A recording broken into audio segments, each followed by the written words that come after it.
L'ego ne peut pas comprendre ça. Parce que tout est fait pour le bien de tous. Oui, mais regardez le chaos, comment ça se fait. Mais oui, parce qu'on le veut.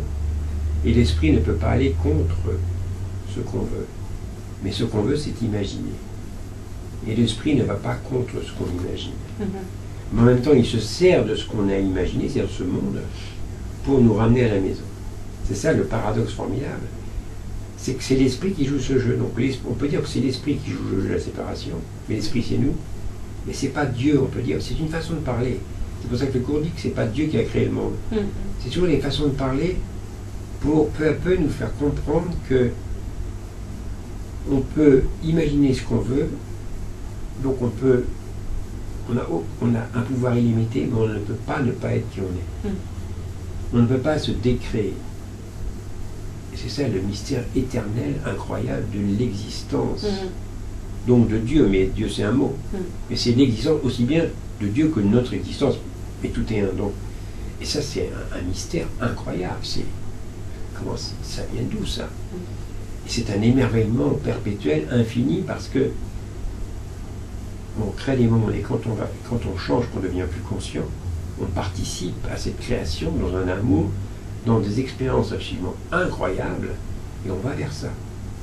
Et on va vers ça ici aussi, sur cette planète. C'est pour ça qu'on va vers, quand on dit vous arrivez à l'âge d'or, c'est pas une plaisanterie. Et encore une fois, le calendrier Maya avec le 21 décembre 2012, c'est pas une plaisanterie non plus. Ça a été prévu depuis des millénaires, cette date très précise. Parce que tout est déjà programmé depuis le départ. Ça, c'est incroyable. Donc le jeu est fini, c'est déjà joué. Donc Christine, bonne blague. C'est une bonne blague tout ça, mais c'est une bonne blague, mais on est en profonde compassion. C'est-à-dire, par moments, on peut rire, s'amuser, danser, mais c'est une blague, mais à l'autre moment, on va pleurer avec des frères et sœurs, on va prendre la main, on va dire oui, je te comprends. Mais on ne rentre pas dans le rêve. On rentre pas dans le... On ne donne pas de réalité à la souffrance. On sait que c'est imaginé. Et c'est comme ça qu'on remplit sa fonction. C'est comme ça qu'on sauve le monde, parce qu'on a parlé de ça. C'est ça que ça veut dire sauver le monde. C'est par une décision intérieure de voir différemment. Disons, on choisit l'amour et non pas la peur. Voilà. C'est simplement dit, mais c'est très profond. Et c'est valable pour toute situation, quelle qu'elle soit. Alors, pour la plupart d'entre nous, il y a des situations qui sont encore trop difficiles, bon, ça prend du temps. Mais tôt ou tard, on arrive au fait que, ben oui, ça concerne toutes les situations sans aucune exception. Sans aucune exception. Et d'ailleurs, je crois que dans le cours, on parle de l'ego dans ces termes en disant que l'ego ne veut pas notre bien. L'ego n'est pas là pour nous aider, n'est pas là... parce qu'il y a souvent ça dans ce monde dans lequel nous vivons. On a l'impression qu'il faut avoir un ego, et que c'est important d'avoir un ego, parce que c'est ça qui va nous sauver. Hein. Et c'est un renversement vraiment de pensée là, dont on parle, parce que l'ego ne veut pas notre bien. L'ego veut notre mort. Oui, on veut notre propre mort, parce qu'on a une telle haine de soi, parce qu'on croit en un amour, et donc c'est terrifiant, et on a peur d'être puni, on se sent très coupable de ce jeu de la séparation. On a l'impression qu'on a fait quelque chose de très mal, c'est très très profond. Je suis en train de toucher, là, on touche à des coups très profonds. Et donc il y a une terreur, et on préfère mourir pour prouver qu'on a raison. C'est ce que dit le cours, ça paraît difficile à comprendre. Et finalement, on finit par choisir notre propre mort pour prouver qu'on a raison. C'est insensé. Le cours parle de ça clairement comme je suis en train de le faire. Je reconnais qu'au début, on ne peut pas comprendre, ça peut paraître bizarre, c'est vrai. Mais c'est très très fort, l'illusion est très très forte. Et c'est d'ailleurs ça qui séduit beaucoup de ceux qui observent la planète Terre en disant mais vous êtes dans un ego formidable et vous vous réveillez au milieu de ça. Ben, bravo les gars. Bravo. Je crois qu'il y a vraiment un bel effort qui est fait chez beaucoup de nos frères et sœurs. Ouais. Et donc en fait on préfère mourir plutôt que... Enfin on préfère avoir raison plutôt que c'est ça en fait. Oui, c'est ça. Hein, on préfère avoir raison plutôt que d'être heureux. Voilà. Tout simplement. Voilà. Et c'est l'un ou l'autre. Là aussi, c'est une notion du cours qui est, au début, on ne comprend pas très bien. Est-ce que tu préfères avoir raison ou être heureux? C'est ça. C'est pas avoir raison et être heureux. Non. C'est avoir raison ou être heureux. Et donc, si j'ai raison, je ne suis pas heureux. Alors, là, ça fait réfléchir. Pourquoi? Parce que si j'ai raison, c'est que je pense qu'on peut avoir tort. Donc je crée de la séparation. Et tôt ou tard, je suis pas heureux. Parce que je suis en conflit et je suis pas moi-même, je suis pas ma plénitude. Et je donne une réalité à la séparation. Et j'ai raison, donc je m'affirme en tant qu'ego. Et les autres ont tort, d'autres ont tort, et du coup je fais de la séparation. Je me crée ma prison. Et je ne peux pas être heureux, c'est impossible. Le vrai bonheur, c'est la plénitude. C'est vraiment l'amour, c'est tout. C'est l'amour. L'ouverture totale et absolue. Et d'ailleurs, c'est un... Tout à l'heure, quand tu parlais, je sentais ça, c'est que on peut se poser la question en nous écoutant, oui, c'est très bien, je comprends les concepts, on peut même les comprendre très intellectuellement, mais comment je fais moi concrètement pour savoir à un moment, là quand tu parlais des 4 phases, savoir concrètement si je suis dans le bon chemin, parce que tu peux très bien dire je fais tel genre d'études par exemple pour avoir tel genre de travail, puis ça va m'apporter la paix puisque je vais gagner de l'argent, je vais avoir une maison, etc. Donc intellectuellement tout ça a un sens. Sauf qu'à un moment, peut-être dans ta vie, tu vas te sentir dans ton travail pas bien, tu vas commencer à avoir des conflits, tu vas commencer à avoir un mal-être, peut-être à prendre des petits cachets pour tenir le coup, etc. Mais ça fait rien, tu restes concentré sur le fait que, au départ, ton choix, il était très bien pour toi, puisqu'il va aussi t'apporter une certaine forme de paix, puisque par exemple, tu peux avoir un confort matériel pour toi, ta famille et tout ça. Mais malgré tout, tu vas avoir un petit mal qui va s'insinuer, etc. Donc, à quel moment et comment faire pour sentir que c'est pas juste pour soi. Alors ça, et pourtant, tu peux avoir eu beaucoup d'investissement à construire quelque chose. Alors c'est pas facile d'un seul coup de te dire, ouh là là, tu peux avoir envie de faire taire ce petit clignotant-là qui s'allume. Hein. Alors, ta question c'est à quel moment? Eh bien c'est maintenant. Alors là, on touche à quelque chose de fondamental, c'est toujours maintenant. Donc le moment, c'est pas l'année prochaine, c'est pas quand je vais avoir perdu 5 kilos, quand je vais avoir payé ma maison, gagné je sais pas quoi, ou quand telle personne viendra vivre avec moi, quand je serai guéri de telle maladie, enfin beaucoup de choses. Non, c'est maintenant. C'est toujours maintenant. C'est ça qu'on a envie de nous dire peut-être. Ouais. C'est maintenant. C'est toujours maintenant. C'est toujours maintenant parce qu'on ne vit que le maintenant. On ne vit que l'instant présent. Ça a l'air de rien, on est tellement habitué qu'on ne se rend pas compte. On parle tout le temps du passé et du futur. On ne le vit jamais, puisque c'est toujours le passé. L'année dernière, il y a 100 ans, il y a 1000 ans, il y a 100 000 ans, etc. Le futur, c'est pareil. C'est toujours demain, dans 5 ans, ou la semaine prochaine. On ne vit que l'instant présent. En fait, il n'y a pas de temps. Donc, on vit que l'instant présent, et pourtant, il n'y a pas de temps. Donc, on voit bien qu'il y a quelque chose qui nous échappe complètement là. On est quand même... Alors on veut dire, oui, mais tout ça c'est de la spiritualité. Comment? C'est de la spiritualité. Les physiciens quantiques viennent nous dire qu'il n'y a pas de temps. On est en train de le découvrir, c'est pas au hasard qu'on le découvre maintenant, enfin depuis déjà un certain temps, mais pas longtemps quand même. Dans cette phase de notre évolution, hein, je parle des 10 000 ans après l'Atlantide et tout ça. Hein. Et il n'y a que l'instant présent, on ne vit que l'instant présent. Et donc c'est toujours maintenant. Et c'est ce que dit le cours, ce qui semble vous perdre, ça vous sauve. Parce qu'on dit, mais c'est affolant, on parle de 15 milliards d'années, de je sais pas quoi, puis il n'y a que l'instant présent. Et puis moi, j'ai l'impression d'avoir tel âge, je me bats depuis 20 ans, 30 ans, 40 ans. Ouais. Il n'y a que l'instant présent. Mais oui, mais c'est formidable. Parce que je suis dans l'instant présent, je suis qui je suis. Et donc on se rend compte que c'est très simple. Je choisis vraiment l'amour, l'unité de toute chose. Je le choisis une fois pour toutes, mais maintenant, et c'est toujours une fois pour toutes, c'est toujours maintenant. Et à ce moment-là, c'est que ce choix-là qui a un sens. C'est ce que dit le cours en disant le Saint-Esprit n'a besoin que d'une chose de vous, c'est votre bonne volonté. En anglais, c'est le mot willingness.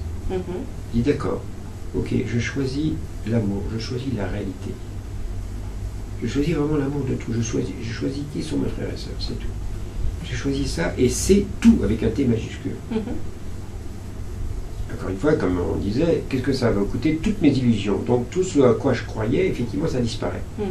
Tu disais tout à l'heure, ben voilà, j'ai quand même arrêté, je vais faire ça, j'ai une stratégie, donc je vais avoir un bon job, je vais avoir de l'argent, je vais pouvoir fonder une famille et être heureux.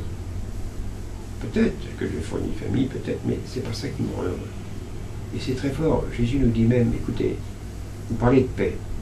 Si vous êtes en paix, mais si cette paix, elle peut être perturbée par n'importe quoi, bon, ça peut être la perte d'un enfant, ça peut être quelque chose même de tout perdre, etc., c'est pas la paix. C'est pas la paix de Dieu. La paix de Dieu, elle ne dépend de rien. C'est un message énorme. Ça, c'est énorme. Oui, c'est un message énorme. Alors ça prend du temps. Ouais, ne dépend de rien. Ça prend du temps. Ça prend du temps et ça suppose aussi d'accepter le processus, de l'accueillir. De dire, bon d'accord, ok, c'est peut-être vrai, mais en attendant, moi j'ai mes peurs. Ok, mais j'ai mes peurs. C'est ça. J'ai mes peurs, d'accord. Moi j'ai l'impression que j'ai besoin d'amasser de l'argent. J'y peux rien. S'accueillir dans... C'est comme je fume, ben, j'ai besoin de fumer. Oui. C'est tout. Elle m'accueille en fumant. Oui. Je m'accueille avec mes peurs, elle m'accueille avec mes illusions. Et c'est le fait de m'accueillir, c'est-à-dire de m'aimer, qui est moteur d'avancement. Donc j'accueille mon ego. Très important. Je ne dis pas que l'ego est bien ou pas bien. Je dis je l'accueille. C'est tout. J'accueille l'expérience que j'ai choisie.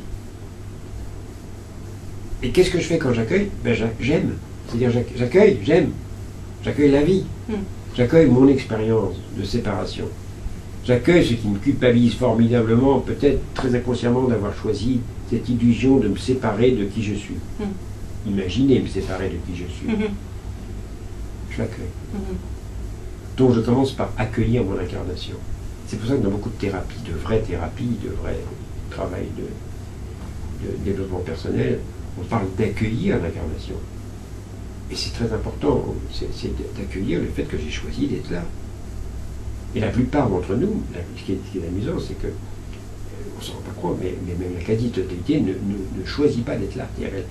Elle refuse de voir. Non, non, c'est les autres, moi je n'ai pas demandé à vivre, qu'est-ce que je fous ici? Je n'ai pas choisi mes parents, je n'ai pas choisi ma famille, je n'ai pas choisi d'exister. C'était d'ailleurs une revendication souvent des adolescents en disant moi je n'ai pas demandé d'être là. Voilà. Alors qu'en fait j'ai tout choisi, et le fait d'accueillir ce que j'ai choisi, sereinement, ben oui, ben je suis divin, j'ai choisi, rien ne peut aller contre moi. Dans le cours au miracle, le cours dit tout ce qui est l'ego, c'est la croyance que quelque chose peut arriver au Fils, c'est-à-dire à l'expression de Dieu, à la manifestation de Dieu, à qui je suis, sans sa volonté. Une croyance, c'est la croyance que quelque chose peut arriver, disons, on va dire à quelqu'un, on va prendre ce mot-là, sans sa volonté. Sans sa volonté. C'est pour ça que je parlais tout à l'heure, j'ai pris un exemple un peu fort de cette jeune femme de 15 ans qui a été dévorée par un requin. Eh bien, son âme a choisi ça. Rien ne peut lui arriver sans sa volonté. C'est fort de dire ça. Et pourtant, c'est la vérité, c'est tout. À cause de qui nous sommes. Parce que Dieu est Dieu. Il n'y a que ça. Donc forcément, il n'y a jamais d'erreur. Ah oui, mais c'est affreux. Effectivement, c'est absurde. Effectivement, quand on le sent, on dit, mais moi j'en ai marre de ça. J'en ai marre de ce jeu-là. Ah bon? Ben, tu choisis quoi? Ben, l'amour, tiens. Ah oui, mais ça suppose une confiance. Oui, absolument, ça suppose une confiance énorme. Ça suppose de prendre le temps de faire des expériences de miracles, de faire des expériences de guérison, de nouvelles situations qui sont incroyables, de synchronicité, etc. Oui, ok, on y va. C'est ce que nous sommes en train de vivre ensemble.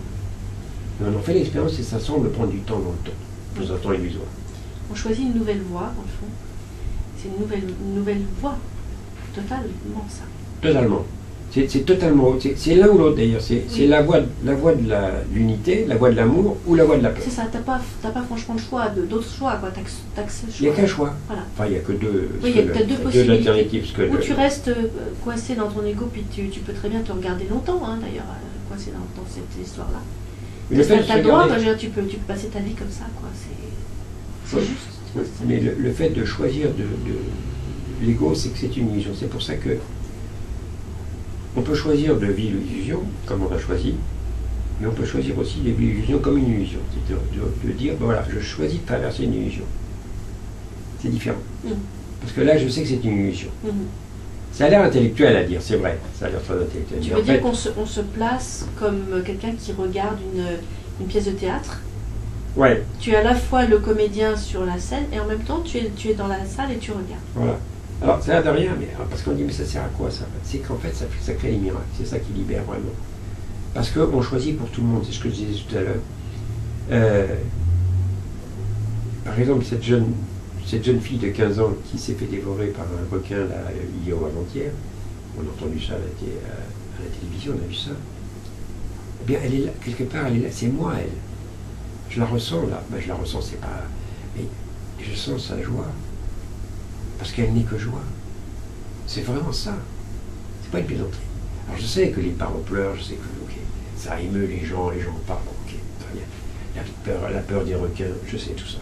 Je l'accueille aussi. Mais dans mon cœur, il y a autre chose. Je la sens, je la ressens. Ouais. On peut même avoir des larmes qui viennent, et c'est pour ça qu'on commence à dire à canaliser, etc. Moi j'ai eu ça, par exemple, avec des personnes à côté de moi qui étaient médiums, canaux, et par exemple une jeune femme à Paris qui a été poignardée par un homme jaloux, enfin bref, une jeune femme de 17 ans, que j'ai vue, qui est venue me parler par personne interposée, 2-3 jours après, elle a rayonné de joie. Bien sûr, c'est dur pour la famille, bien sûr, effectivement. Puis quand on m'en a parlé, moi, mais elle a choisi son expérience dans la joie, et c'est tout comme ça. Tout comme ça. La mort n'existe pas. Il n'y a pas de mort. Le corps n'est qu'un véhicule temporaire qu'on choisit pour une expérience. C'est comme ça. On ne peut pas ne pas être qui on est. La réalité, c'est la réalité. Et on parle de la réalité. On parle de la réalité dans un monde illusoire où tout a été fait pour montrer que la réalité est autre. Alors évidemment, ça coince un peu là, même sérieusement. Et puis en même temps, c'est illusoire. Parce que tout ça, c'est imaginé. C'est pour ça que le jeu est déjà joué. Parce qu'en fait, il n'y a pas de jeu. Il y a un jeu illusoire. On s'amuse à jouer. C'est fort de dire ça, mais c'est comme ça. Et tout va bien. Et ceux qui sont en train d'entendre ces mots là qu'on est en train de partager, ils peuvent prendre le temps d'ailleurs de le ressentir, dire attends, c'est pas évident. Bon. Souvent on a envie de faire silence après, d'aller marcher un peu pour laisser ces paroles prendre un sens, chacun à sa façon d'ailleurs. Voilà. Et de réécouter peut-être aussi, oui, parce que c'est ce que nous disent beaucoup d'auditeurs, ils réécoutent parce que c'est vrai que sur la masse d'informations qui passe à travers nous aujourd'hui, qui a besoin effectivement de réécouter, de laisser infuser, comme je dis, un peu comme du thé, de nous laisser un petit peu prendre par cette énergie-là qui est pas quelque chose dont on a l'habitude. Oui, profondément. C'est pas dire l'habitude, justement, la peur est une habitude. On s'habitue à la séparation. Mais en fait, ça t'imagine. Un peu comme si on était des drogués, quoi, un petit peu hypnotisés. Et donc, quand on parle d'amour, quand on parle comme ça de lâcher prise, d'accueil, de tout ce que tu viens de parler, c'est pas facile. Ça paraît quand même ce que j'appelle des fois un peu surréaliste. Mais pourtant, on parle de réalité. Là, parce qu'on parlait du monde réel, on parle de la réalité, là. La vraie réalité. On parle de la réalité. Alors, quand on entend, parce qu'on n'est pas les seuls, il y a beaucoup de vidéos, il y a beaucoup de gens qui parlent de ça, mais c'est vrai que quelque part, disons qu'on en parle en première ligne, je ne sais pas comment dire ça, je sens qu'on parle de quelque chose de très, très simple, mais très authentique, qui prend plein l'incarnation humaine, avec tous ces détails, toutes ces petites choses dans le corps physique. Alors on n'a pas parlé de la sexualité, de tout ça, mais tout ça, ça a son sens. Les attirances, les invisibilités des autres, tout est pris, tout est considéré, tout est accueilli, et tout a son sens. C'est pour ça que j'invite d'ailleurs à propos de ça, puisque les relations, et le cours miracle invite beaucoup, enfin, dire ton frère est ton sauveur, parce que les relations qu'on a, c'est ça qui nous sauve. Eh bien, de tout accueillir, quand on a une attirance pour quelqu'un, ou au contraire une répulsion vis-à-vis de quelqu'un, de l'accueillir, dire ah, j'accueille ça. Et j'accueille aussi cette attirance. Ah oui, mais la personne est mariée, j'accueille, j'ai une attirance, c'est tout. J'accueille en moi, c'est en moi que ça se passe. Après ça, oui, mais qu'est-ce que tu vas faire? La question n'est pas là, j'ai dit que je l'accueillais en moi. Ce que je vais faire, je serai guidé. Je n'ai pas à me soucier de ce que je dis, à ce que je vais faire. L'esprit d'amour va me diriger. Ah, ça change tout. Je serai dirigé, mais en attendant, dans l'instant présent, j'accueille. J'accueille une relation difficile avec telle personne, un de mes enfants, j'en sais rien quoi, un conjoint, quelqu'un au travail, un employeur, oui. Ou même tel personnage politique me révulse, ou je sais pas. Oui, c'est souvent ça aussi. Oui, eh bien, j'accueille ça, mais je veux voir autrement. Et, moi, souvent, je mets d'ailleurs en propos des personnages politiques ou des êtres qui sont souvent, qui semblent abjects, certains, qui semblent abjects, je mène en voyant le petit enfant, la petite fille ou le petit garçon à 1 an, 2 ans. Et je le vois qui joue, qui est là, et puis tout le monde dit, oh le gentil petit, comme il est beau, il est beau comme il est mignon. Ouais. Ce qui est vrai, et puis peu à peu, et après ça il se passe des choses. Et puis en fait ça n'est que des pions sur un jeu qui est déjà joué. Et les personnages politiques, c'est nous qui les créons. On crée tout le monde. C'est pour ça qu'on dit ton frère, c'est toi qui le crée. Quelque part, je te crée, tu me crées. Et on crée les auditeurs et ils nous créent. Et eux, ils créent la vidéo aussi. Oui. C'est vraiment ça. Vraiment, on co-crée. On co-crée tous. On co-crée les co-créateurs, etc. Les co-créateurs, c'est ça. C'est ça, les co-créateurs. On crée complètement le jeu ensemble. C'est ça. Oui, c'est tout, on crée tout. Donc à la fois, on a une responsabilité par rapport à l'un que nous sommes. Et on a une responsabilité par rapport à nous. C'est une responsabilité d'âme, évidemment. Je ne parle pas de responsabilité dans la vie, on en est suffisamment créé. C'est vraiment d'accepter ce rôle, on a parlé.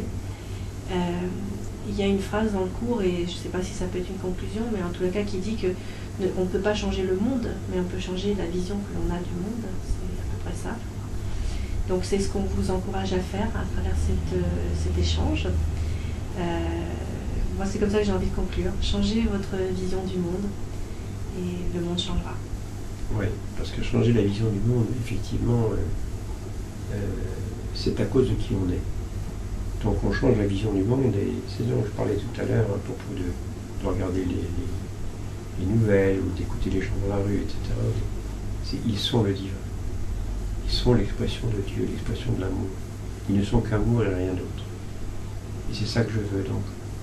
Je change la vision que j'ai du monde et je le vois amoureux au lieu de le voir peureux. Voilà, on va totalement amoureux. On vous remercie de nous avoir écoutés, d'avoir partagé votre énergie avec nous, même si on ne vous connaît pas, on ne vous voit pas. On sait que vous êtes là. Et c'est pour vous que nous faisons évidemment ce travail. C'est pour nous-mêmes aussi, bien sûr. On vous dit à bientôt et on vous remercie beaucoup. Et on vous aime. Merci.